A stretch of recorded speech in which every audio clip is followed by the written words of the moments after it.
ಎಲ್ಲರಿಗೂ ನಮಸ್ಕಾರ. ನಾ ಅಕ್ಷಯ, ಟೀಮ್ ವೃಕ್ಷಿಂದ. ಇವತ್ತು ಝೋ ಬುಕ್ಸ್ ಹಂಗೆ HSN ಮತ್ತು SSC ಕೋಡು ಹೆಂಗೆ ಈಸಿಯಾಗಿ ಫೌಂಡ್ ಮಾಡೋದು ಅಂತ ಹೇಳಿ ಬನ್ನಿ. ನಮ್ಮ ಅಕೌಂಟೆಂಟ್ಸಿಗೆ ಒಂದೆರಡು ನೆನ್ಪಿಟ್ಕೊಂಬೇಡ. ಒಂದು ಕಡೆ GST ರೇಟ್ಸು, ಒಂದು ಕಡೆ TDS ರೇಟ್ಸು, ಒಂದು ಕಡೆ HSN, ಒಂದು ಕಡೆ SSC. ಒಂದು ಸತಿ ಎಂಥ ಮೀನು ತಿಂದ ಮಂಡಿಗೂ ತಲೆಬಿಸಿ ಅಂತ ಇವತ್ತು. ಆದರೆ ಝೋ ಬುಕ್ಸ್ ಅಕೌಂಟೆಂಟ್ಸಿಗೆ ಈ ತಲೆಬಿಸಿ ಇಲ್ಲ. ಅದು ಹೆಂಗೆ ಅಂತ ಹೇಳಿ ಬನ್ನಿ. ನಾನಿಲ್ಲಿ ಒಂದು ಇನ್ವಾಯ್ಸ್ ಕ್ರಿಯೇಟ್ ಮಾಡಿ ತೋರಿಸ್ತೆ. First customer select ಮಾಡ್ಕೊಂಬ.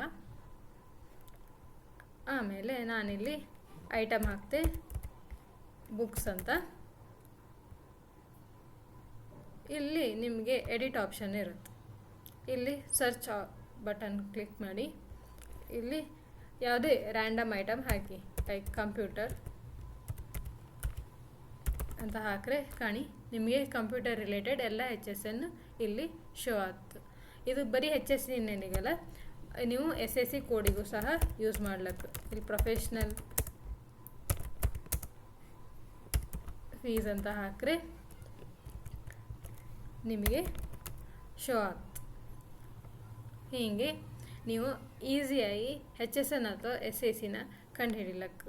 ಹಾಗೂ ನೀವು ಮಿಸ್ ಆಗಿ ಎಲ್ಲೋ 8 ಡಿಜಿಟ್ ಹಾಕೋ ಕಡೆ ಬರೀ 4 ಡಿಜಿಟ್ ಹಾಕಿ ಸೇವ್ ಮಾಡಿರಿ ಅಂದೇಳಿ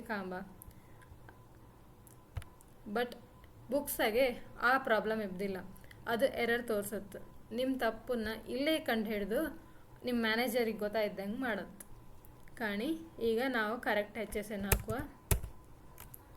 4 ಈಗ ಸೇವ್ ಮಾಡಿ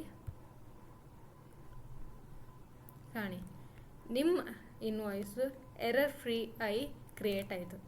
ಹೀಗಿಂದೇ ಟಿಪ್ಸಿಗೋಸ್ಕರ ನಮ್ಮ ಪೇಜ್ನ ಫಾಲೋ ಮಾಡಿ, ಶೇರ್ ಮಾಡಿ, ಕಮೆಂಟ್ ಮಾಡಿ. Thank you.